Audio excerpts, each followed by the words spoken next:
Hi, so if you don't know, I watch a lot of TV, like a lot of TV. It takes a lot for me not to finish a series, even if I don't like it, but there are a few exceptions. So under the first section of my least favorite TV series are the ones I just could not get through. Then I'll do dishonorable mentions before finally ranking the worst shows I've watched from bad to terrible. Please note that this is a mixed list. Some shows will be live actions, others animated, and some anime. These are all TV shows. I see no point in splitting them into categories. So, shows I can finish. Some were just too bad to continue while others just weren't for me. And that doesn't have to mean that they were bad. Okay, so from best to worst, at number 5 we have... I know this is going to ruffle some feathers. I'm not saying this is a bad show. I'm just saying that I went into it expecting to laugh, but I barely chuckled. I think there was one joke in this that got me crying, but other than that, I was just kind of watching it with a straight face. Outside of the comedy, I didn't latch onto all the characters as much as I would have liked. I think they had multiple romantic relationships going on with like the same people, and I never really loved that in a series. I know it's not fair to constantly compare, but take for instance Parks and Rec. Yes, there was a very minor will they won't they thing with Leslie and Ben, but I think the romance drama was dialed down. Not to say that there was no romance. I love romance, but what I don't love is my time being wasted, and that's how some of the romance subplots felt in Superstore. But yeah, this isn't the worst show ever created, not at all. It pains me to have the blacklist on this list because when it started, I was eating it up. Like Superstore, I think this show just wasn't for me, but I think it started out being my kind of show and then kind of went off the rails. I think I lost interest around season 4 when I was like, wait a minute, where is this show going? Because I was lost. Also, because can this man say if he's Elizabeth's father or not? Because if he's not, then drop it. Why are we still here? I just feel like the show is creating too many questions for me and answering none of them. And I didn't love that I didn't know if Reddington was a good person or not. Okay, wait, he's a criminal. I mean, I can't tell if I should be on his side or not. One more minor annoyance that made me glad to drop this series was this dude. Whew, he annoyed me. When she married him again, oh yeah, spoilers, I was like, pardon me? Kiss, kiss, fall in love. This will not be the only anime on this list. Both my sisters watched this show. I know many people who grew up with it. I did like it enough. I thought it was funny. But then it just got weird. It was kind of always weird. I don't know what those twins were up to, but this scene right here, didn't watch past that. If this is your show, more power to you, but I think this scene shattered the bubble of deludedness I was in, because then I was like, wait, this whole show is weird. Hey, good girl, with your head in the clouds. The only reason this one is lower than Oran is because Oran was more enjoyable for me. I don't think I finished the first season of this show.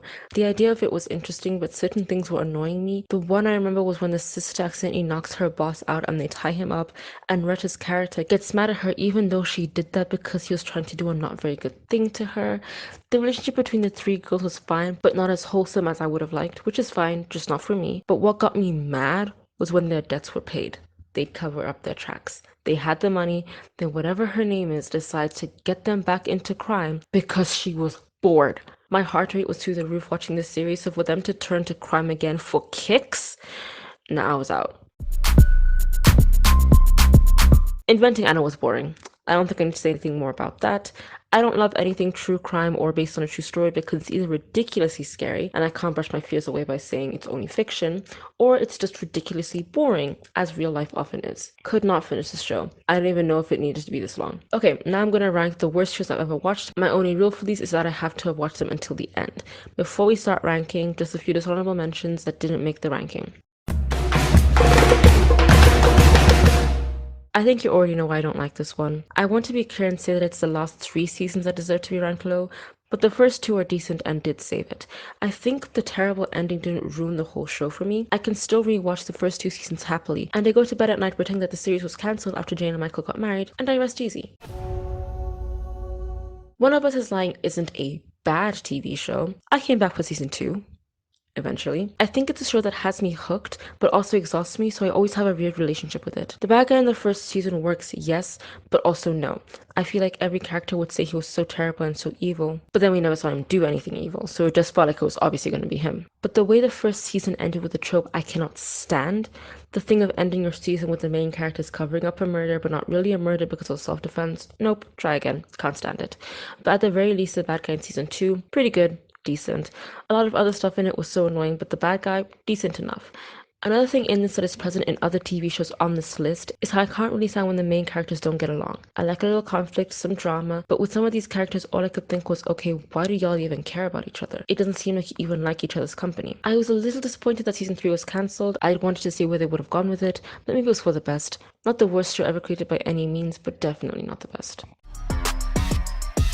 So On My Block isn't on this list. I think the last season was something else, but I think it knew what it wanted to be at almost every point. Free Rich doesn't have a tone issue really. I think the reason why I just couldn't really click with this show is because it felt like it was gaslighting me into thinking that I care about these characters. That seems kind of harsh, but hear me out. It felt like I'd started watching the series midway through when I'm supposed to know characters and care about what's happening with them, but I don't because I don't know them. Before I can even get to probably know their names, they're being thrust into drama, and I'm like, okay. These two characters, can't remember their names, they were cute enough when they were together, but the whole thing of her saying something mean and him being mad and icing her out years after it happened, I was like, okay, what? At times it felt like they were relying on My Block's nostalgia factor. It had some decent cameos, but when the season ended, I was like, okay then. Didn't leave me feeling many things. Although the whole thing with the sisters was annoying, I fight with my sisters don't misunderstand me, but like, I was watching this and thinking, chill, please. Then when they added boy drama to the mix, I was like, okay, I'm done.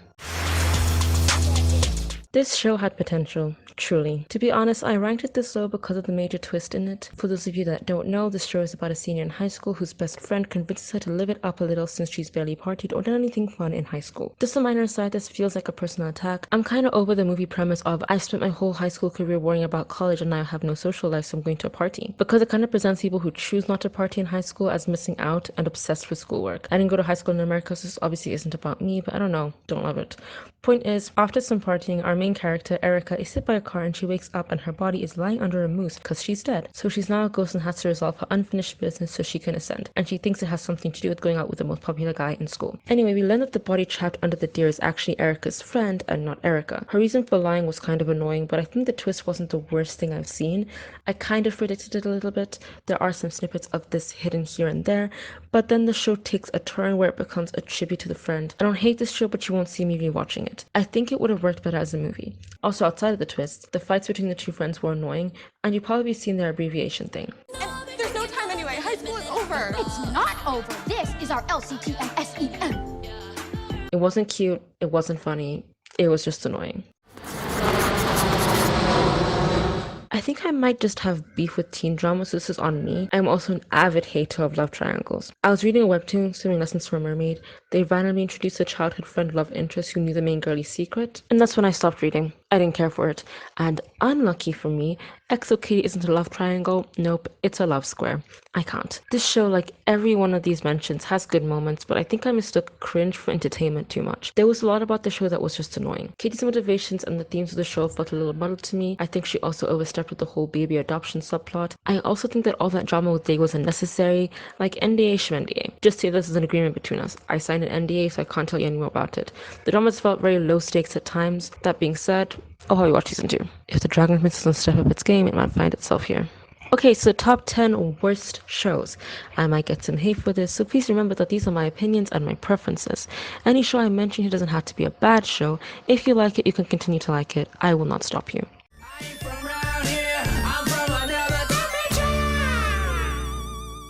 It pains me to put this show on the list. Like Jane the Virgin, it's a show ruined by its ending, but unlike Jane the Virgin, I find it hard to say that the first few seasons aren't ruined by the ending. Even when I was binging it, I kinda skipped over the filler episodes because they never really did it for me.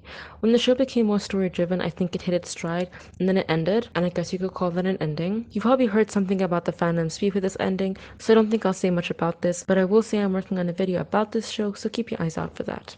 I'm not taking over the store ever. Okay? Okay, I feel so bad for this one, truly and honestly. This show is a comfort series to some. It was recommended to me by someone really close to me. That's actually the only reason I stuck with it. This show had some heartwarming moments, truly. I honestly like Jung and Shannon's relationship, and I love that scene where she sings that song as she's closing up. So for those of you who are wondering why this is on the list, two things. Firstly, the comedy. Like Superstore, I could watch multiple episodes in a row just straight-faced. Not to say that it was unfunny. I got the jokes that were being made, I just didn't laugh. Normally I could look past this, but then came a second issue with the show. The gaslighting. What I mean by this is that things will come up, events will happen, characters will be introduced, and then Nothing. I guess it's more realistic. In life, if you have a crush on a guy who's in an arranged marriage, he might still go ahead with that marriage. I get that. But I don't care about realistic. This is a TV show. If I wanted realism, I'd look out of my window. Not even just with the Raj thing, but Janet was also dating a firefighter at some point, one of Jung's friends. I have no idea what happened to him. Chelsea was a Russian spy, and I don't want to hear anything on the contrary. Finally, the way that the show ended felt very meh. It didn't feel like a series finale, which, fine, can go back to a realism thing, but still, it was just annoying. Also, there was absolutely no reason for Jung and Shannon to break up whatsoever. So to sum up, the show felt too realistic if that's a thing, and also not that funny. This is a show that I might just not be smart enough to understand. It was interesting enough, but I think I expected too much of it. Outside of a twist to Regina Hill's character, there really wasn't much in terms of plot twists or big reveals. I was thinking a lot about the mystery and drama of it, while the show was more focused on the characters and their journeys. Not the worst thing in the world, but just not for me. It kind of felt like a letdown, and I was honestly confused as to whether or not it became supernatural in the end. Marsha's character was confusing. Was I supposed to trust her in the end? Didn't she drug them without their consent? To be honest, I'm struggling to remember a lot of details from this show. Maybe I should rewatch it, but I don't really want to. From memory, I do not like this show, so this is where it ranks.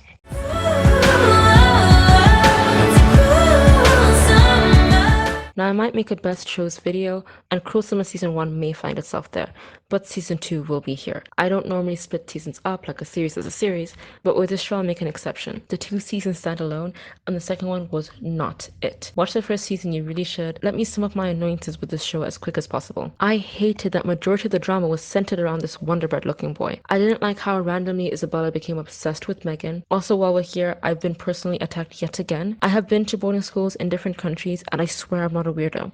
They always paint the exchange student who's been to international schools as some freaky weirdo obsessed stalker person. I had another example, but it's now left me. Anyway, the reveal of who killed him wasn't interesting enough in my opinion. The drama just wasn't eating the way the first season was. All this for this dude. Be for real. Please be for real. Please see this video if you want to know why I hate this show so much. I don't want to spend too much time here. This show is a letdown, a waste of time, and a waste of potential. Did I see a twist coming? No, because I couldn't think of something so stupid. Imagine all this chaos, all this drama only happening because of one person who was bored. One person who up until the big reveal had done nothing and barely had any screen time. Anyway, I'm already tired of talking about this.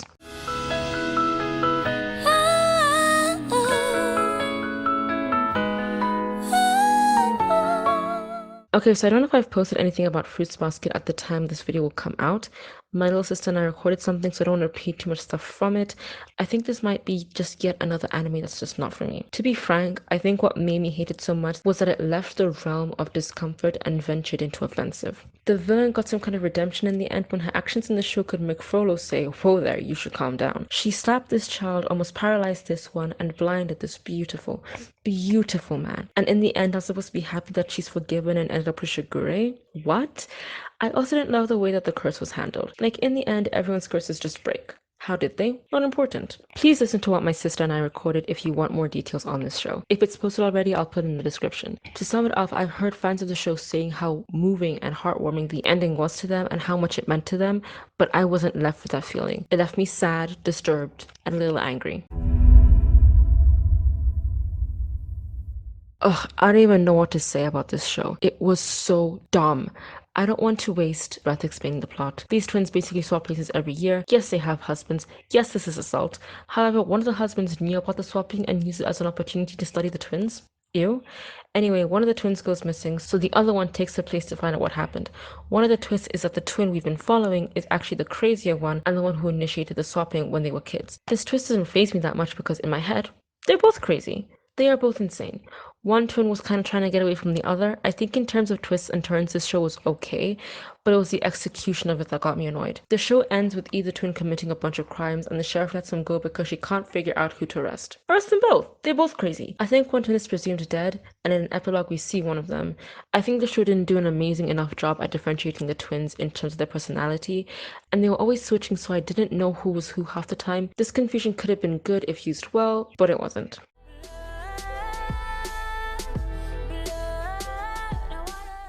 I feel bad for having this show on the list. I really like to see African movies and TV shows make it to a big streaming service like Netflix. That being said, if a show isn't good, I won't lie. This show is about Puleng trying to find her sister who was kidnapped as a baby. She thinks that a girl named Fikile is this sister and changes schools to be closer to her and investigate. I think many of my issues with this show boil down to it trying to be like other teen dramas. I mean this in the sense of having old and tired cliches like mean popular girls, love triangles, inappropriate teacher-student relationships. Ugh, I'll never be free. At least it was addressed with a decent amount of consequences. I think that the show didn't focus enough on this mystery element of it all. I think that was a point that I honestly wondered why they hadn't confirmed Fikila as a sister. I don't think I watched the newest season, so I guess I broke my own rule. This show just didn't jive with me. The thing that set it apart from most teen dramas was the missing sister thing, and I felt that they didn't always give that plot the attention that it needed. Outside of the abduction plotline, I didn't care all that much for the other characters. Not to be rude, but I can't say enough about Puleng's personality. It felt like she was obsessed with Fikile and then nothing else. If you take away the abduction, you're left with a kind of mediocre teen drama that feels refreshing because of its setting, but it's not really doing anything that groundbreaking. And on this setting, I've been to 2 boarding schools in South Africa, not on the same level as the school in the show, but of a similar vibe, and I felt that the show was kind of over glamorizing it and also felt like what an outsider would think these private schools are like, with stuck up spoiled rich kids, students drinking and doing drugs left and right. I'm not saying that students in SA don't drink and do drugs, but I don't know. I can't find the words. I just really didn't like this show. Everyone is a murderer. You just have to meet the right person.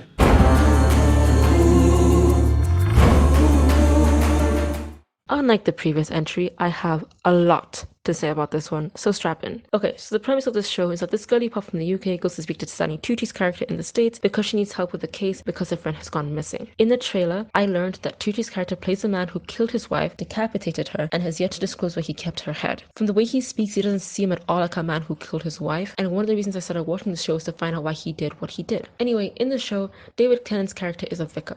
He says it so much in this show that I cannot forget it. He's protecting one of his church people. This guy who has a little bit of a problem, he's a pedo, and he has some SIPO on a flash disk. He asks the vicar to hide it from him because his mother is terrifying and will beat him. The vicar goes home with his flash disk of illegal and disgusting things and puts it where his keys are. Just right there. Anyway, his son is having a tutoring session with his teacher, the friend that will go missing. She has some issue with the Wi-Fi and for whatever reason needs a flash disk, so the son grabs the person that he sees, the one that was just sitting out in the open. Now, when she puts it in, the images or videos or whatever it was just opens automatically. The vicar tells the son that there was corn on the disk, but doesn't specify what kind it is. So the teacher's looking mortified and the son comes in and says that she's found, corn. The son just shrugs it off and doesn't seem to be that embarrassed, probably because he assumed it was normal corn. He claims that it's his, I guess, to absolve his father of any embarrassment. She asks him to leave and speaks with the vicar privately. This is where the show started to lose me. The vicar swears it's not the son's and the teacher refuses to believe that. Mind you, the son didn't seem to be even a little embarrassed by it. He says it proved that he's normal. What person would say that when they're caught with SIPO? Because it's not like it's a goofy little habit that the teacher saw. It's an actual felony. Why would the son react like that? Anyway, the vicar can't say whose illegal stuff it is and tries to claim it as his own, but the teacher, who has decided to be stupid, doesn't want to hear it. She tries to leave, but the vicar thinks she'll call the police on his son. He then doesn't let her leave and she's locked in the basement. So one of the lines on the show from Tucci's character is that everyone's a murderer, they just need to find the right person. Even when talking about his wife, he says he hadn't planned on killing her. I don't know how much I agree with this sentiment, but I was very interested to see how they would demonstrate this notion. The idea that people, ordinary people, could be pushed into murder. The vicar ends up trying to kill the teacher, and that was supposed to be an example of the we're all murderers thing. But can we just unpack this whole thing with a flash disk? Firstly, as a vicar, why not just destroy the flash disk? You know what kind of person that man was. You know what was probably on the flash disk. Because being in possession of this thing is a crime. He could have also wiped it for fingerprints and given it to the police anonymously so they could know that there are children out there being abused. Honestly, anything would have been better than just leaving it out there in the open. But fine, he's done that. The teacher was honest to gosh the most annoying character in the world. I get it. Seeing something like that would scar me for life and I wouldn't be able to do nothing about it. But with the way the son reacted, did she genuinely believe that to be his? No, really. Truly and honestly, why would he do that? In her head, what did she think the son was thinking? Mind you, later on, we get flashbacks of the teacher and the son, and we said they were genuinely close. He confided in her about being not that popular in school, about high school anxiety. So why would he have SIPO on a flash disk and hand it over just like that? Like, girl, be for real. The pedo eventually kills himself, so the vicar can't get him to confess to being the owner of the flash disk. While we're here, this is like the second thing I've watched with a sympathetic pedo. It's not an impossible character to write, and I'm not trying to deny there are people out there who have a genuine problem and are trying to get help. That's okay. But in the show, Edgar, was that his name? He committed a crime by having what he had. And even in general, more often than not, pedos that are a problem and a threat to children are not tortured victims, they're predators. This kind of character might not have the best effect in society. Anyway, the mom, the vicar's wife, is also in on the teacher being kidnapped and killed, but the son isn't. The son thinks things are suspicious and goes to the basement, but his dad doesn't see him, and he's locked in there when the vicar moves the gas heater so the teacher can die of carbon monoxide poisoning. The mom finds out that her son is in the basement and tries to call the vicar, but he's ignoring her. She tries to rush home, but then gets randomly hit by a bus and dies. Like, hello? I think I laughed when I first saw that. It wasn't funny, but it was just so shocking and random. Anyway, the son survives, the teacher survives, and the vicar goes to jail and meets Tucci. Maybe it was online, I don't know, I don't really care, but Tucci's subplot made me annoyed. Here's the thing, I hate characters like Sherlock Holmes, or I can't think of anyone else right now, maybe like Rick. Characters who are like supposed to be smart, but are treated less intelligent and more like omniscient, like their god. Tucci figured out what was going on in some small house in the UK from all the way in the States, and honestly, you can't convince me that he had deduced all that from small bits of information he got. Also, I went into this show to find out why he killed his wife, and I left with even more questions. The show set up a second season, and I will not be watching it. There is no reason the show isn't a limited series.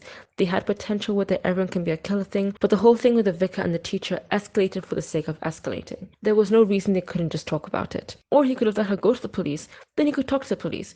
They really do not have any real evidence that it was the son's flash disk. By the way, the teacher and the son have a conversation in the basement, and she explains what happened, and even he's like, dude, that obviously wasn't mine.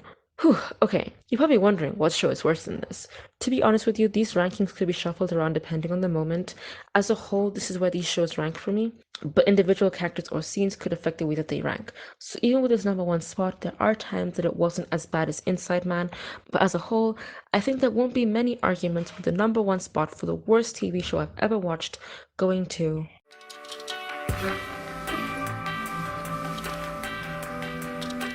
What can I say about this that hasn't been said in countless video essays and reviews?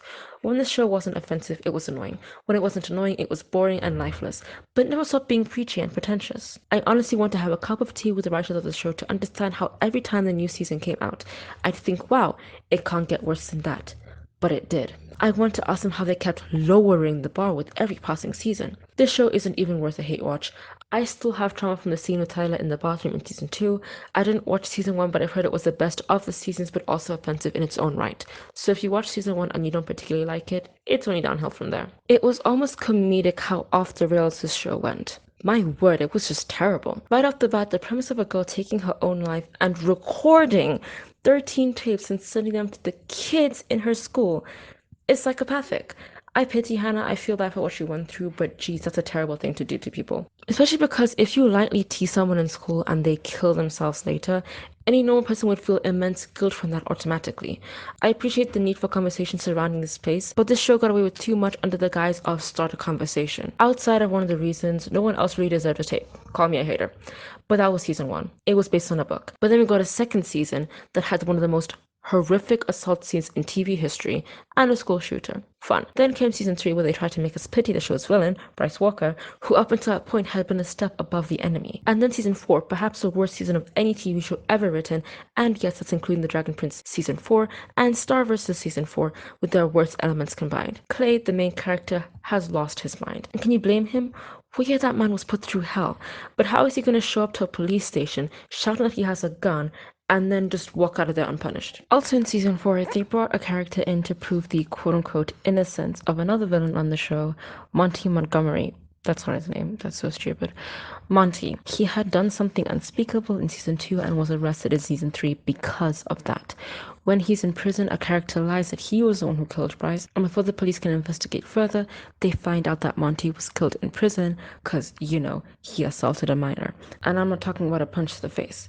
Anyway, so season 4 is about people feeling guilty and this person coming in to prove that he didn't kill Bryce, but it's like, why are you dying on this hill?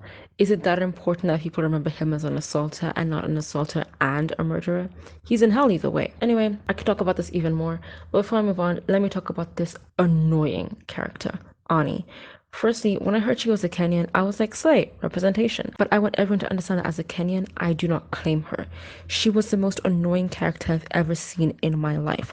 Every time she opened her mouth, I was just filled with rage and I began to shake violently like a chihuahua. Outside of the offensive things in the show, mind you, 90% of the show is offensive. The few moments of comedy felt stale and flat, and it was just kinda dumb. Like the police, for example, in season 3. They believed Jessica's alibi, which was that she was in bed and her dad tucked her in, so obviously she couldn't have killed Bryce. Then, when Ani says that Monty killed Bryce, they were about to take her account as the truth, despite the fact that there was no other evidence to convict Monty. I can't talk about this show anymore. If you're curious, watch a video essay, read an article. That's it. This video might be my most negative one to date.